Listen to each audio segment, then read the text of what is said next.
तर माझं म्हणणं आहे की योग्य स्थानिक लोकांना तुम्ही विचारच का नाही घेत या बाबतीत तुम्ही आता आरोग्य केंद्राला गेला कुठून जाणार आहे संघासाठी दुसऱ्याला घाललं तर त्यासाठी रस्ता आहे ना रस्ता आहे असं बोलतो काय रस्ता आहे त्याची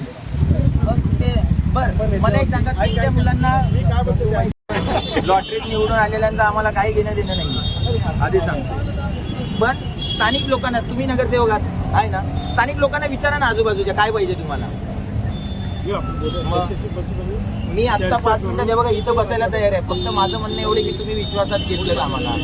लोकांना विश्वासात घेतलं का लोकांच्या हिताचा विषय आहे ना मग इथं ठेवा ना मला एक सांगा इथं आरोपी अहो काय सांगता सगळे रस्त्यावर जायचे किती दाखवा आरोप नाही कुठं बातमी दिली कुठून लाईन गेली या मला दाखवा तुम्ही नाहीये तिथून लाईन इथून रस्त्यावरून गेले ते कंटेनर जिथं ठेवायचे तिथून लाईन गेलेली नाहीये साहेब सगळा खोटा अहवाल दिलेला आहे सगळा खोटा अहवाल दिलाय मी प्रसाद पाटील बोललो तुम्हाला अहवाल दिलाय TWP खोटा दिलाय अहवाल संबंधित अधिकारी पाठवत आहेत